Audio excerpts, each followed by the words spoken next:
दोस्तों आज पेश है दोस्त बने दुश्मन। ये कवर चित्र है दोस्तों।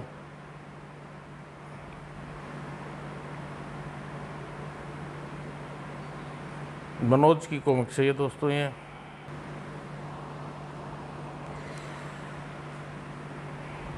बहुत समय पहले की बात है। किंजलपुर में युवा राजा धर्मवीर एक बार आकेट खेल करने के लिए गिरिवन के जंगल में गया।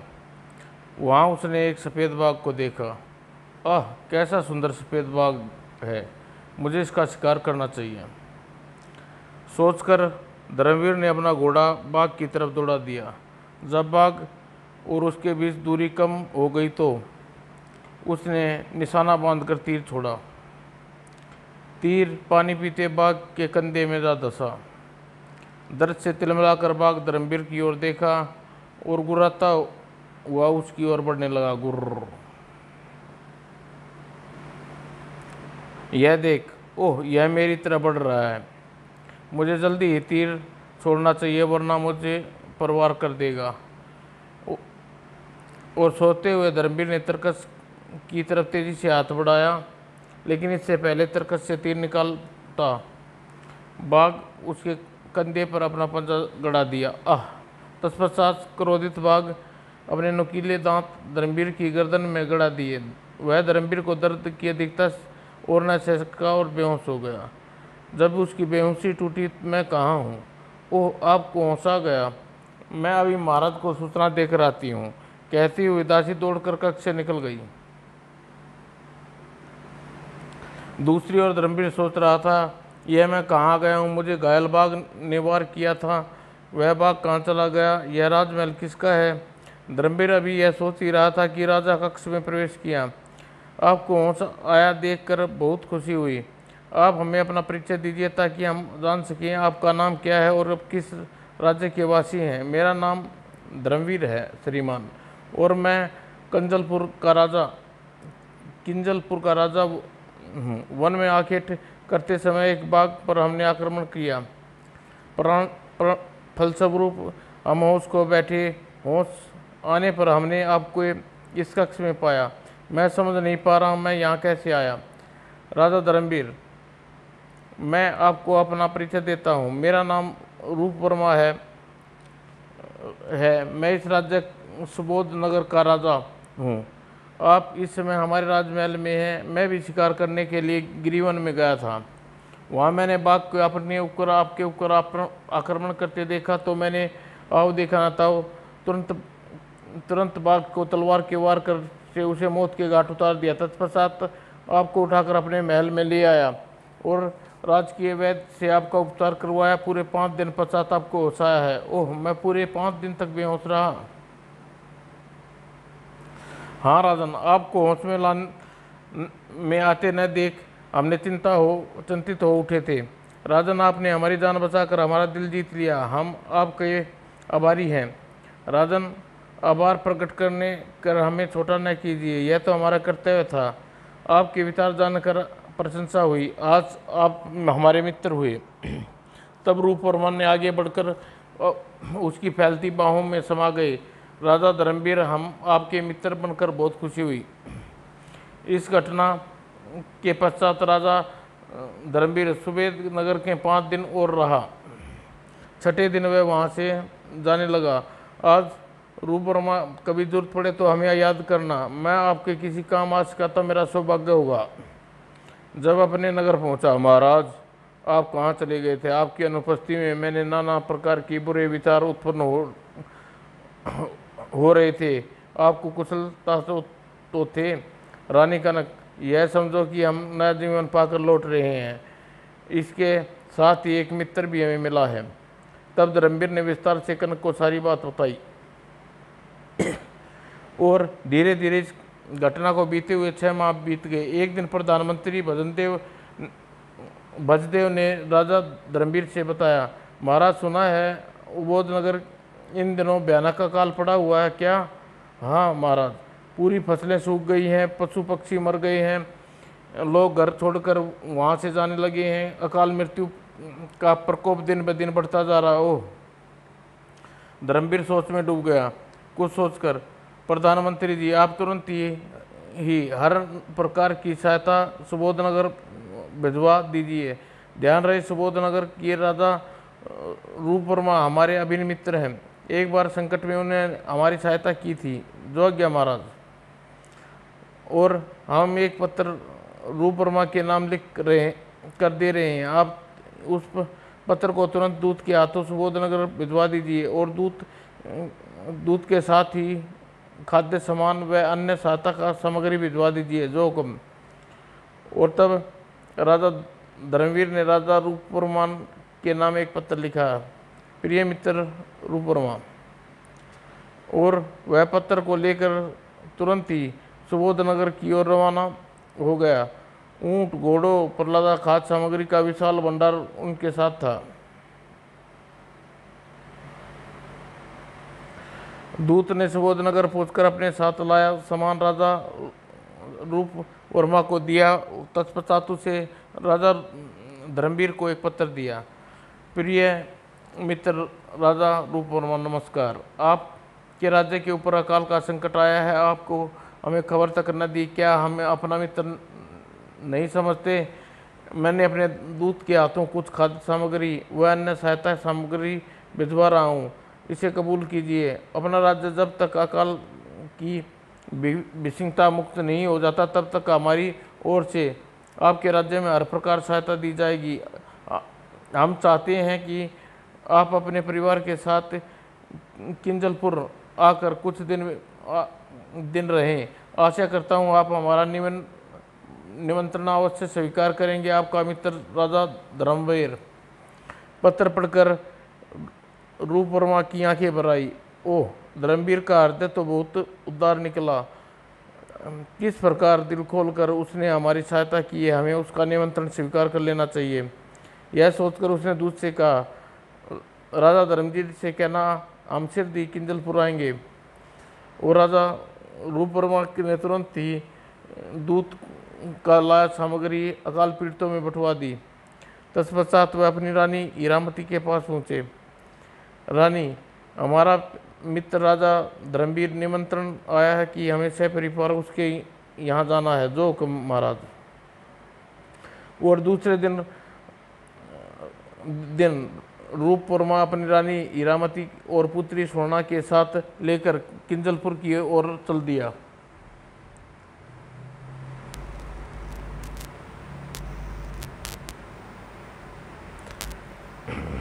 किंजलपुर पहुंचने पर राजा रूप वर्मा, आइए, किंजलपुर में आपका स्वागत है। और राजा धर्मवीर ने अपनी रानी कनक राजा रूप वर्मा और उसकी पत्नी को आदर सहित राजमहल में ले आए। और राजा धर्मवीर ने राजा रूप वर्मा का खूब आदर किया। रात्रि भोजन धर्मवीर जब राजा रानी पुत्र करमवीर के साथ राज के अतिथि गृह में राजा रूप वर्मा से मिले। ओह, राजा धर्मवीर का पुत्र करमवीर कितना सुंदर है। हम अपनी बेटी स्वर्णा का विवाह इससे साथ हो जाए तो कैसा है। दोनों की जोड़ी खूब जमेगी। और राजा धर्मवीर चले गए तो रानी हीरामती ने रूप वर्मा से कहा, महाराज यदि आज्ञा दे तो एक बात कहूँ। कहो रानी। महाराज, जब से मैंने राजा धर्मवीर के पुत्र करमवीर को देखा है तब से एक विचार दिमाग में कुलबुला रहा है कि अगर हमारी बेटी राजकुमारी स्वर्णा का विवाह करमवीर के साथ हो जाए तो विवाह से आपकी और राजा धर्मवीर की मित्रता भी सुदृढ़ हो जाएगी। विचार तो उत्तम है महारानी। मैं कल ही इस बारे में राजा धर्मवीर से बात करेंगे। और दूसरे दिन धर्मवीर रूप वर्मा से मिले। राजा धर्मवीर, हमारी रानी की एक इच्छा है। हमारी बेटी स्वर्णा का विवाह आपके बेटे करमवीर के साथ कर दिया जाए। राजा रूप वर्मा, यह आप क्या कह रहे हैं। अभी तो करमवीर और सपना दोनों बच्चे हैं। तो क्या हुआ राजन। बाल विवाह की प्रथा सदियों से चली आ रही है और केवल विवाह हो जाने दीजिए। अपनी बेटी को विदा हम तब करेंगे जब वह पूरी 16 वर्ष की हो जाएगी। ओह, तब तो मुझे कोई एतराज़ नहीं, बल्कि मैं इस संबंध से तो मुझे प्रशंसा होगी। तब राजा रूप वर्मा ने तुरंत ही तिलक रस्म अदा की राजन, आज आपका बेटा हमारा हो गया और आपकी बेटी हमारी हो गई। और इस बात पर दोनों ठहाका मारकर हंस पड़े। शुभ मुहूर्त पर करमवीर और सुनना का ब्याह भी हो गया। अब करमवीर और सुनना साथ साथ राज के उद्यान में खेलते। भगवान इनकी जोड़ी को बुरी नजर न लगे। इस प्रकार राजा रूपवर्मन एक माह तक राजा धर्मवीर के अतिथि बनकर एक दिन, राजा धर्मवीर, हमारे राज्य में अकाल की मार अब बहुत कम हो गई है। बुरे समय में आपने हर प्रकार से सहयोग देकर हमारा मन जीत लिया। आपने अतिथि सरकार से हम जीवन यापन नहीं भूल सकेंगे। अब हमें आज्ञा दीजिए, हम अपने राज्य वापस लौटना चाहते हैं। हमारी प्रजा राह देख रही होगी। राजन, आपने वापस भेजने का मन तो नहीं कर रहा, पर आपकी बात ठीक है। आपकी प्रजा निश्चित ही आपकी राह देख रही होगी, इसलिए हम आपको रोकेंगे नहीं। और जब रूपवर्मा रथ में बैठकर जाने लगे तो, राजा रूपवर्मा, हमारी बहू सोना का ख्याल रखना, तुम्हारे पास अब हमारी अमानत के रूप में रहेगी। आपका आदेश सिर माथे पर राजन। और सुबोध नगर में पहुंचकर रूपवर्मा ने धर्मगुरु चंडीदास को बुलाया। धर्मगुरु, हम सोना का विवाह तब विदा लेकर सपरिवार अपने राज्य की ओर चल पड़े। धर्मगुरु, हम राजकुमारी स्वर्णा का विवाह किंजलपुर के युवराज करमवीर से कर चुके हैं। आप भूत वर्तमान भविष्य के ज्ञाता हो, बताइए कि यह विवाह सफल होगा या असफल। उनका रूपवर्मा की बात सुनकर धर्मगुरु चंडीदास ने हुकार मारकर आंखें मूंद ली और कुछ देर बाद, राजन, आपने यह विवाह जल्दबाजी करके अच्छा नहीं किया। यह विवाह कभी सफल नहीं होगा। यह आप क्या कह रहे हैं धर्मगुरु? राजन, मैं नहीं, ये नक्षत्र कह रहे हैं। इस विवाह पर संकट के बादल मंडरा रहे हैं। राजकुमारी स्वर्णा और युवराज करमवीर का मिलन असंभव है। धर्मगुरु की बात सुनकर रूपवर्मन के चेहरे पर विवाद की रेखाएं छा गई।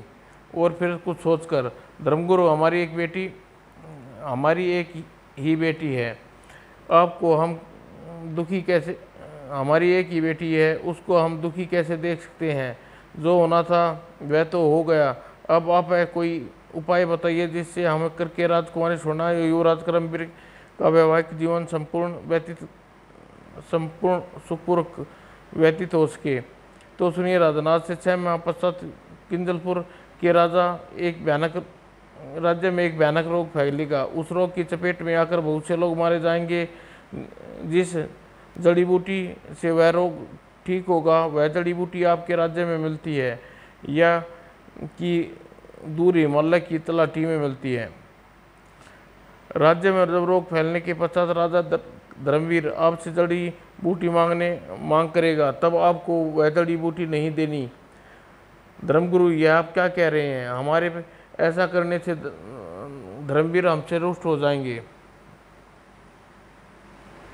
उसका रुष्ट होना राजकुमारी स्वर्णा व युवराज करमवीर के लिए लाभदायक है। राजन, आपके इनकार करते ही राजा धर्मवीर नाराज होकर आपसे संबंध विशेष कर लेंगे और 15 वर्ष व्यतीत हो जाने के पश्चात यदि आप पुनः राजा धर्मवीर के पास जाएंगे तो और राजकुमारी स्वर्णा और युवराज करमवीर का ब्याह याद दिलाएंगे तो बात बन सकती है, वरना नहीं। वो तो बड़े धर्म संकट की परिस्थिति उत्पन्न हो गई है। रूपवर्मा सोच में पड़ गए। उसे सोच में देखकर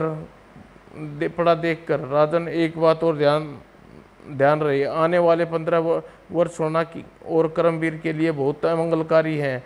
इस बीच अगर भूल से दोनों एक दूसरे का मुंह देखा तो तत्काल ही मारे जाएंगे।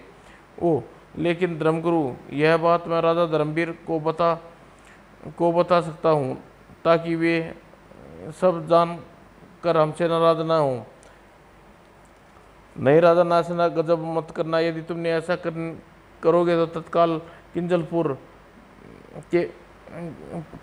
इस प्रकार जलकर राख हो जाएगा जिस प्रकार रावण की लंका जलकर राख हो गई। वो यह कैसी अनहोनी बात कर रहे हैं? बात बताइए आपने धर्मगुरु, क्या हमारी बेटी का भाग्य इतना खराब है? जब रूप वर्मा ने यह बातें महारानी हीरामती को बताई, महाराज धर्मगुरु ने जो भविष्यवाणी करते हैं वो अवश्य सच होती है। आप क्या करेंगे महाराज? रानी, हमारी इकलौती बेटी की खुशी के लिए हम वैसा ही करेंगे जैसे धर्मगुरु ने बताया है। तत्पश्चात इस घटना के ठीक 6 महीने माह पश्चात किंजलपुर में महाराज राज्य में न जाने जानलेवा रोग फैल गया है। देखिए इस रोग के ग्रस्त कितने लोगों की मृत्यु हो गई। प्रधानमंत्री जी, कुछ समझ में नहीं आ रहा, पहले कभी हमारे राज्य में इस प्रकार कितनी मौतें नहीं हुई। न जाने यह कैसी बीमारी है। हम राजवैद्य से इस बारे में सलाह मशवरा करेंगे। और राजमहल में पूछकर धर्मवीर ने राजवैद्य को बुलाया। राजवैद्य जी, राज्य में इन दिनों किस प्रकार की महामारी फैली हुई है? लोग वे मौत मर रहे हैं। क्या चिकित्सा विज्ञान में महामारी की कोई औषधि नहीं है? भला ऐसा कैसे हो सकता है? मैं अभी अपनी चिकित्सा पुस्तिका में देखकर आपके इस महामारी को रोकने की औषधि बताता हूँ। राजवैद्य ने तुरंत पुस्तक खोली, उसका गहना अध्ययन किया। तत्पश्चात महाराज कालीजय नाम की एक जड़ी बूटी होती है। यह जड़ी बूटी राज्य में फैली महामारी को रोक सकती है। यह जड़ी बूटी मिलेगी कहाँ राजवैद्य जी? महाराज, यह जड़ी बूटी तो सुबोध नगर के राजकीय उद्यान में मिलेगी। वह हिमालय पर्वत की तलहटी में मिलेगी। सुबोध नगर का राजकीय उद्यान में वह जड़ी बूटी के पेड़ हैं। राजवैद्य जी, हिमालय काफ़ी दूर है, वहाँ तक जड़ी बूटी मंगाई जाएगी, तब तक राज्य में काफ़ी लोग मर चुके होंगे। सुबोध नगर के राजा हमारे मित्र हैं, हम उनसे राजकीय उद्यान से वह जड़ी बूटी मंगा लेते हैं। राजा धर्मवीर ने तुरंत ही राजा रूपवर्मा के नाम एक पत्र लिखा और दूत को देते हुए बोले, शेर जी, सुबोध नगर जाओ और यह राजा पत्र रूपवर्मा का पहुँचाओ। जो आज्ञा महाराज। और दूत पत्र लेकर राजा रूपवर्मा के पास पहुँचा। महाराज की जय हो। महाराधिराज धर्मवीर ने आपके नाम एक पत्र भेजा है। राजा के दूत से पत्र लिया। ओह, परीक्षा की घड़ी आ पहुँची है। पत्र में राजा धर्मवीर ने अवश्य जड़ी बूटी की मांग की होगी। क्या करूं? अपने दूत को क्या जवाब दूं? खामोश रूपवर्मा परेशान पड़ गया।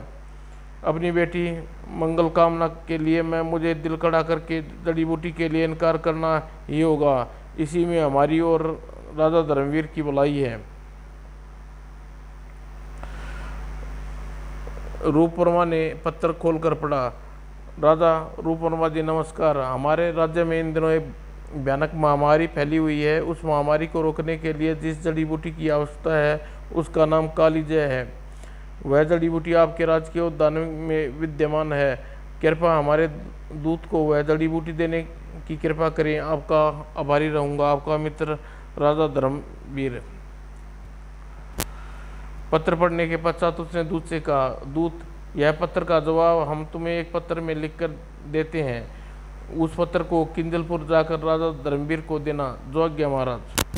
और रूपवर्मा ने तुरंत ही पत्र लिखा और दूत को दे दिया। वह पत्र लेकर दूत किंजलपुर की ओर रवाना हो गया। किंजलपुर पहुंचकर, क्या तुम सुबोध नगर के राजकीय जड़ी बूटी ले आए दूत? नहीं महाराज, आपको पत्र के जवाब में राजा रूपवर्मा ने एक पत्र दिया है, मैं उसे वापस लेकर आया हूँ। दूत रूपवर्मा का पत्र धर्मवीर को दिया।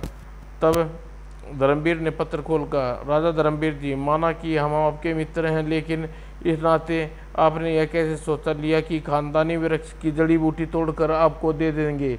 दोस्ती अपनी जगह है और जड़ी बूटी अपनी जगह। आपका मित्र रूपवर्मा। और पत्र पढ़कर धर्मवीर के तन बदन में आग लग गई। आह, कितना अपमान! कभी सपने में भी नहीं सोचा था कि मित्रता के दम भरने वाला रूपवर्मा हम पर इस प्रकार आंखें दिखाएगा।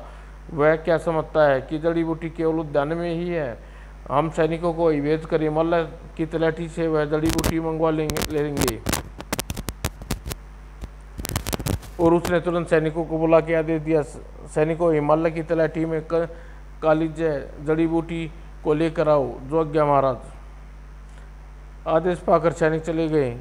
तत्पश्चात धर्मवीर अपनी रानी कनक के पास पहुंचा। क्या बात है महाराज, आप कुछ गुस्से में लग रहे हैं। रानी, आज राजा रूपवर्मा ने हमारे मुंह पर ऐसा करारा तमाचा मारा है, उसकी नीचता पर हम बहुत क्रोध आ रहा है। तब धर्मवर्मा ने रानी कनक को सारी बात बताई। सारी बात सुनकर, ओह, रूपवर्मा ने आपके साथ ऐसा किया, क्या यह भूल गया कि उसने अपने बेटे के साथ आपकी अपनी बेटी का ब्याही है। रानी कनक, भूल जाओ, हमारे बेटे करमवीर का विवाह स्वर्ण रूपवर्मा की बेटी के साथ हुआ था। क्या मतलब महाराज। रानी कलंक, हम अपने बेटे का दूसरा विवाह रचाएंगे और हम रूपवर्मा के साथ किसी प्रकार भी संबंध नहीं रखेंगे। वह अपने आप को समझता क्या है। दूसरी ओर सैनिक के माला की तला टीम पहुंचे। यह है काली जड़ी बूटी। सैनिकों, इन पेड़ों से काली जड़ी बूटी तोड़ लिया और वापस लौट पड़े और उस काली जड़ी बूटी से महामारी ग्रस्त लोगों का उपचार किया गया। काली जड़ी बूटी तत्काल ही स्वस्थ होने लगे। कुछ ही दिनों बाद महामारी का प्रकोप किंजलपुर से समाप्त हो गया। दूसरी ओर राजा रूपवर्मा परेशान था। राजा धर्मवीर ने हमारे कठोरता भरे पत्थर का कोई जवाब नहीं दिया। हमें गुप्तचर भेजकर किंजलपुर की सूचना मंगवानी चाहिए। हमारे पत्र का राजा धर्मवीर पर क्या प्रभाव पड़ा। और रूपवर्मा ने तुरंत ही आदेश देकर गुप्तचर को किंजलपुर भेजा। गुप्तचर ने वापस आकर सुबोध नगर में आकर रूपवर्मा को बताया, महाराज धर्मवीर अब आपका नाम भी अपनी जुबान पर नहीं लाना चाहते, वे आपसे सख्त नाराज है। रूपवर्मा के गुप्तचर की सूचना पाकर दुखी हो उठा। उसने स्वयं को अपने आप को समझाया, रूपवर्मा दुखी होने का फायदा नहीं होना, यह तो होना ही था। अब मन मारकर किसी प्रकार 15 वर्ष बीतने का इंतजार करना होगा। दूसरी ओर राजा धर्मवीर वह सैनिक को बुलाकर आदेश दिया, सेनापति, हमारा आदेश है कि सुबोध नगर के राज्य में कोई भी निवासी हमारे राज्य में प्रवेश न करने पाए। यदि वहां से कोई आदमी हमारे राज्य में प्रवेश करने की कोशिश करे तो उसे तुरंत मौत की घात उतार दिया जाए। जो आज्ञा। इस प्रकार धीरे धीरे 14 वर्ष व्यतीत हो गए। एक दिन रानी कनक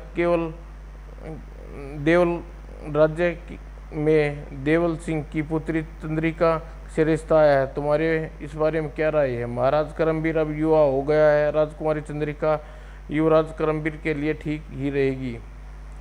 तब राजा धर्मवीर ने अपनी सुकृति देवल राजा के पास भिजवा दी और शुभ मुहूर्त पर राजकुमारी चंद्रिका का विवाह युवराज करमवीर से हो गया।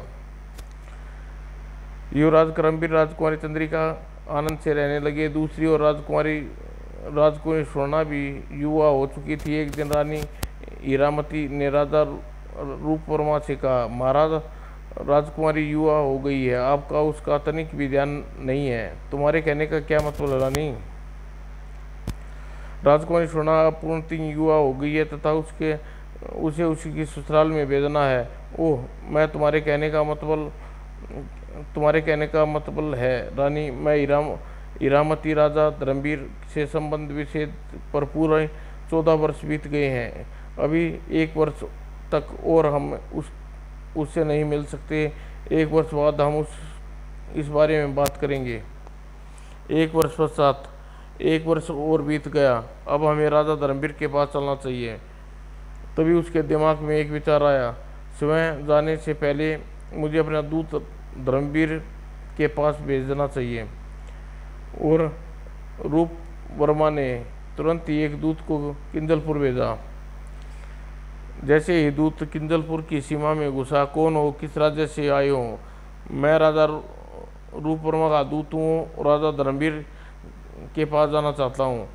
तुम राजा रूपवर्मा के दूत हो, तुम्हारी इतनी हिम्मत हमारे राज्य में घुसने की, इसे जीवित न छोड़ो, महाराज का ऐसा ही आदेश है। अगले ही पल दूध भूमि पर गिरकर तड़पने लगा। कुछ ही देर में उसके प्राण पखेर उड़ गए। कई दिन परीक्षा करने के बाद भी दूत वापस न लौटा। लगता है हमारे दूत को किंजलपुर में मौत के घाट उतार दिया है। तभी अभी वह यह सोच ही रहा था, महाराज, दूर देश से आया घोड़े का व्यापारी हंस हरमत खां आपसे मिलना चाहता है। कुछ देर बाद घोड़े का व्यापारी हंसमत खां सामने था। हंसमत खां, कहो कौन से राज्यों का दौरा करके आ रही हो?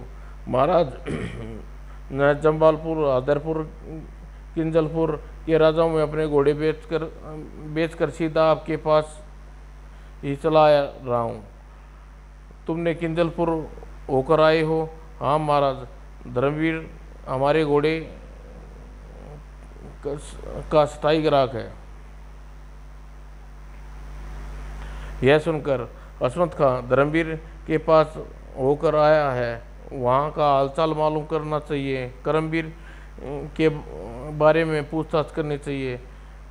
और रूपवर्मा हसमत खान से कहा, हसमत खां, राजा धर्मवीर कैसे हैं और युवराज करमवीर कैसे हैं? क्या उन लोगों के बारे में तुम हमें कुछ बताओगे? क्यों नहीं महाराज, राजा धर्मवीर कुशलपुर राजकाल संभाल रहे हैं और युवराज करमवीर भी अपनी पत्नी के साथ आनंदपूर्वक है। क्या कहा? युवराज करमवीर अपनी पत्नी के साथ आनंदपूर्वक है, लेकिन उनका तो हमारी पुत्री के साथ विवाह हुआ है। सुनना तो यहाँ है, फिर किंजलपुर में उसकी पत्नी कहाँ से आई? मैं सच कह रहा हूँ महाराज, युवराज करमवीर का विवाह देवल राज्य की राजकुमारी चंद्रिका के साथ 1 वर्ष पहले हुआ है। यह सुनकर जैसे रूपवर्मा आकाश से नीचे गिरा। उसकी अवस्था देखकर, क्या हुआ महाराज? कुछ नहीं, हसमत का हमारी तबीयत कुछ खराब हो गई है, हम तुमसे फिर बात करेंगे, इस समय तुम जाओ। उसके और सुनकर हसमत का वहाँ से चला गया। उसके जाने के बाद हमें देर नहीं करनी चाहिए, वेश बदल कर स्वयं राजा धर्मवीर के पास जाना चाहिए।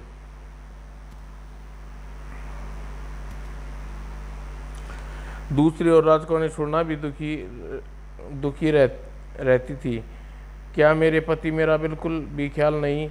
क्या बचपन में शादी युवराज करमवीर बिल्कुल भूल गए? यह सोचकर वह उदास हो उठती थी। जब कोई बस न चलता तो रोने लगती थी।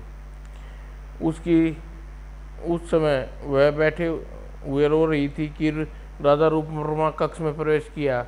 यह क्या बेटी, तुम रो रही हो? रोने का कारण? पिताजी महाराज, सुनना ने संकोचे होते हुए नजर नीचे कर ली। फिर तब राजा रूपवर्मा ने कहा, बेटी, मैं तुम्हारे दुख को समझता हूँ, अब चिंता मत करो। मैं आज ही युवराज करमवीर से मिलने किंजलपुर जा रहा हूँ। जल्दी ही युवराज करमवीर तुम्हें यहाँ से विदा कर ले जाएंगे। पिता की बात सुनकर राजकुमारी सुनना के चेहरे पर लाज की लाली दौड़ गई।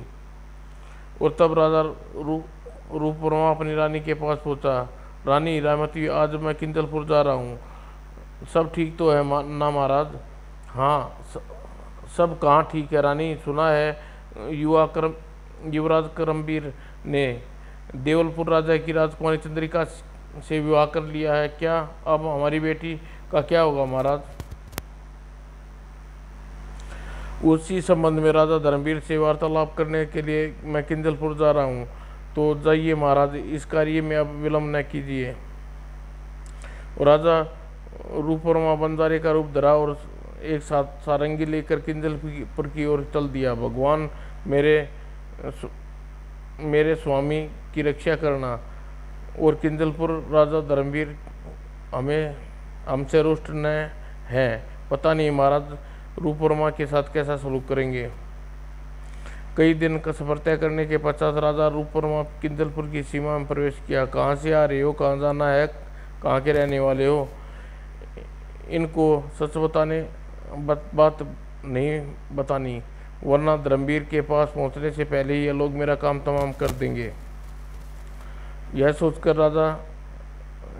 रूपवर्मा ने हाथ जोड़कर सैनिक से कहा, भाइयों मैं तो बंजारे हैं, भला क्या ठोर ठिकाना, बहुत दूर से आ रहे हैं, घूम फिरता गा बजा कर अपना पेट पालते हैं। हमने राजा धर्मवीर की बहुत तारीफ सुनी थी, उससे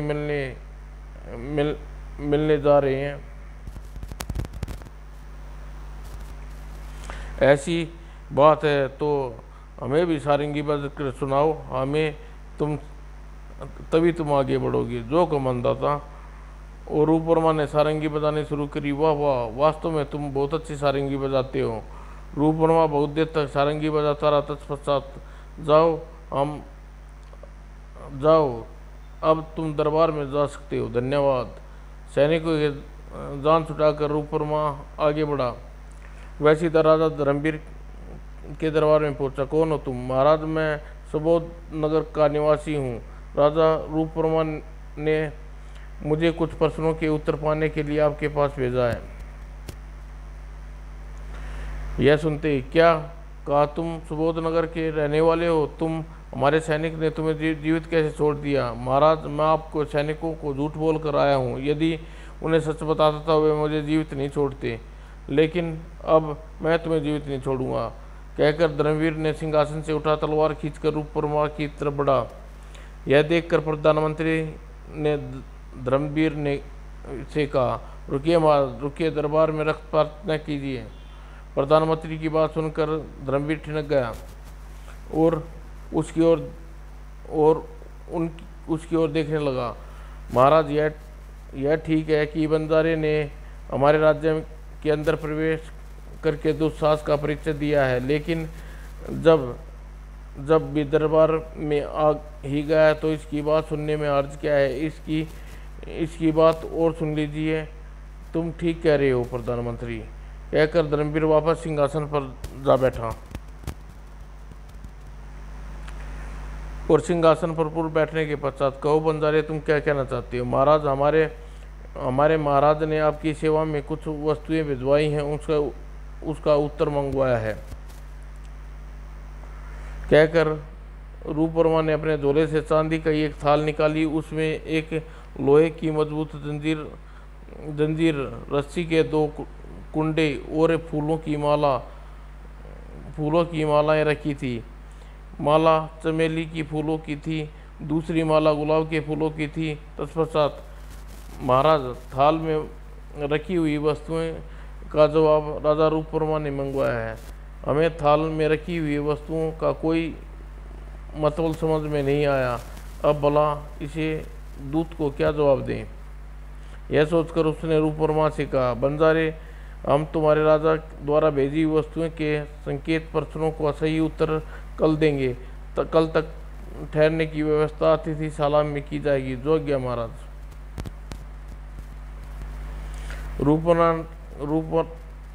रूपवर्मा के ठहरने की व्यवस्था अतिथिशाला में कर दी गई। देखते हैं राजा धर्मवीर कल हमारे प्रश्नों का क्या उत्तर देते हैं। दूसरी ओर दरबार समाप्त हो जाने पर राजा धर्मवीर कई विद्वानों को अपने निजी कक्ष में बुलाया। क्या आप में से कोई इस थाल में रखी वस्तुओं का अर्थ बता सकता है? राजा की बात सुनकर विद्वान एक दूसरे का मुंह देखने लगे। हमें खेद है, हमारे राज्य में एक भी ऐसा विद्वान नहीं जो इन वस्तुओं का अर्थ बता सके, कहकर धर्मवीर कक्ष से बाहर निकल गया। वह चिंतित से अपने राजमहल में पहुंचा। क्या बात है महाराज, कुछ परेशान से हो? रानी, आज राजा रूपवर्मा ने अपना दूत हमारे पास भेजा। उसने हमसे कुछ विचित्र प्रश्न पूछे हैं। उसके प्रश्नों का उत्तर सूझ नहीं रहा, इसी बात से परेशान है। कल दूत को क्या जवाब देंगे? कहकर धर्मवीर ने रानी कनक को सारी बातें बताई। कनक भी सोच में पड़ गई। तभी युवराज करमवीर कक्ष में प्रवेश किया और माता पिता को उदास देखकर चौंका। क्या बात है, आप दोनों इस प्रकार गुमसुम क्यों बैठे हुए हो? बेटा बात ही कुछ ऐसी है। तब करमवीर के कहने पर धर्मवीर ने थाल में रखी वस्तु के बारे में बताया। तत्पश्चात, बेटा यदि थाल में रखी वस्तुओं का सही मतलब समझ कर यदि दरबार में उत्तर नहीं दिया गया तो सुबोध नगर के सामने किंजलपुर राज्य की बड़ी हाठी होगी, साथ ही दरबार में हमारा अपमान भी होगा। सुनकर करमवीर सोच में पड़ गया। तत्पश्चात, पिताजी महाराज, आप फिक्र मत कीजिए, थाल में रखी वस्तुओं का मतलब समझ गया हूँ। कल दरबार में दूत को उसके प्रश्नों का उत्तर दूंगा। तुमने क्या उत्तर सोचा है? पिताजी महाराज, मुझ पर विश्वास कीजिए, बस आप दरबार में यह घोषणा करवा दीजिए कि दूत के प्रश्नों का उत्तर करमवीर देना चाहता है। अच्छा बेटा, मैं दरबार में यह घोषणा करवा दूंगा। दूसरे दिन दरबार लगा। बंजारे रूपी रूपवर्मा ने धर्मवीर से कहा, महाराज, थाल में रखी वस्तुओं का क्या उत्तर सोचा आपने? बंजारे, इन वस्तुओं के सही उत्तर युवराज करमवीर देना चाहते हैं। मुझे कोई इतराज नहीं महाराज। तब करमवीर अपने स्थान से उठा और थाल के पास आया। थाल में रखी हुई लोहे की जंजीर उठाई और उसे प्रधानमंत्री से कहा, प्रधानमंत्री जी, इस जंजीर की कड़ियाँ अलग अलग करवा कर थाल में वापस रख दीजिए। अच्छा। प्रधानमंत्री ने सैनिक को जंजीर देकर जंजीर की कड़ियाँ अलग अलग करवाने का आदेश दिया और करमवीर ने रस्सी के दोनों टुकड़े उठाए और एक गांठ जोड़ दी। तत्पश्चात जुड़ी हुई रस्सी वापस थाल में रख दिया। उसने चमेली की फूल की माला, गुलाब की माला रख दी। उसने चमेली की माला के पास गुलाब की माला रख दी। तभी सैनिक जंजीर की कड़ियाँ अलग करके ले आए। लीजिए युवराज। करमवीर ने कड़ियाँ भी थाल में रख दी तथा करमवीर रूपवर्मा से कहा, बंजारे, तुम्हारे प्रश्नों के उत्तर तुम्हें मिल गए, लेकिन मेरे प्रश्न का उत्तर मुझे अभी तुमने नहीं मिला। पूछो युवराज। यह थाल में रखी सबसे पहले तुम कौन सी वस्तु उठाओगे? रूपवर्मा ने आगे बढ़े गुलाब की माला उठा ली और यह देखकर राजा रूपवर्मा, अब बंजारे का वेश त्याग दीजिए, हम आपको पहचान गए। क्या बंजारे के वेश में स्वयं राजा रूपवर्मा है? करमवीर की बात सुनकर, ओह युवराज, करमवीर ने हमें पहचाना लिया। युवराज सचमुच ही बहुत बुद्धिमान है। दूसरी ओर रूपवर्मा असलियत जानकर दरबार में एकदम सन्नाटा छा गया और राजा धर्मवीर सिंहासन से उठकर रूपवर्मा के पास आए। क्या करमवीर यह सच कह रहा है? हाँ राजन, मैं ही रूपवर्मा हूँ, लेकिन मैं जानना चाहता हूँ कि युवराज करमवीर ने सारा भेद कैसे जाना? यह सुनकर करमवीर ने रूपवर्मा से कहा, राजा रूपवर्मा, मैं आपसे पूछा था कि यह थाल में सबसे पहले क्या उठाओगे? यदि आप दूत होते तो स्वयं निर्णय कभी न लेते। यदि आपने तुरंत बढ़कर गुलाब की माला उठा ली, इसी से मैं समझ गया कि आप राजा रूपवर्मा के दूत न होकर स्वयं राजा रूपवर्मा हो। ओह! रूपवर्मा करमवीर की बुद्धिमानी देखकर दंग रह गया। तभी वहाँ करमवीर ने रूपवर्मा से कहा, राजा रूपवर्मा, मैं आपके प्रश्नों का विस्तार पूर्वक उत्तर देता हूँ। आप चाहते थे कि दोनों राज्य में वैर भाव भूलकर एकता सूत्र में बन जाएं। आप सांकेतिक रूप में अपनी यह बात हम तक पहुँचाना चाहते थे। यहाँ विचार आप स्वयं सुनाना चाहते थे, इसीलिए बंजारे के वेश में बदलकर स्वयं जान पर खेलकर यहाँ आए। आपने थाल में 3 वस्तुएं रखकर यहाँ के विद्वानों को चुनौती दी। आप दोनों राज्यों की एक करना चाहते हैं। लोहे की जंजीर का मतलब था क्या युद्ध द्वारा स्वतंत्रता छीन कर एकता हो सकती है? मैंने कड़ियों को अलग करवा दिया। यह दर्शाया कि जंजीरें तोड़ना हमें भी आता है। सचमुच आपने सत्ता उचित उत्तर दिया, युवराज आपसे उत्तर से संतुष्ट हूँ। थाल में रस्सियों के 2 टुकड़े रखे थे, हमारे और आपके राज्यों के प्रतीक थे। आपस में गांठ बांधकर मैंने यह संदेश दिया कि हम एकता चाहते हैं। आप बहुत ही समझदार हैं युवक। चमेली की फूलों की माला, आपने क्या अनुमान लगाया? चमेली की माला आपकी बेटी सुवर्णा का प्रतीक है। आपने यह जानना चाहते थे कि हम सुवर्णा को स्वीकार करेंगे। हम जानते हैं कि सुवर्णा के बचपन में हमारा विवाह हो चुका है। भले ही मतभेदों से हम दूर हो गए थे, लेकिन सुवर्णा हमारी पत्नी है। इसलिए सुवर्णा को स्वीकार करने की गरज से आपके प्रतीक का मैंने गुलाब की माला चमेली की माला के पास रख दी। ओह युवराज, आपने इस उत्तर से हमारी झोली में अनगिनत खुशियाँ डाल दी हैं। और धर्मवीर, जो अब तक चुप था, उसने रूपवर्मा से कहा, राजा रूपवर्मा, हमें आप बताएंगे कि 15 वर्ष पहले हमारे दूत को मिली जड़ी बूटी दिए बिना खाली हाथ क्यों लौटा दिया, और 15 वर्ष पश्चात आप टूटे हुए रिश्ते को पुनः क्यों जोड़ना चाहते हैं? राजा धर्मवीर, आप विस्तार से आपको सब कुछ बताते हैं। सारी बात जानकर मुझे आशा है आप क्रोध दूर हो जाएगा। दोस्तों, पेश है उड़ने वाला घोड़ा, अगली कॉमिक्स।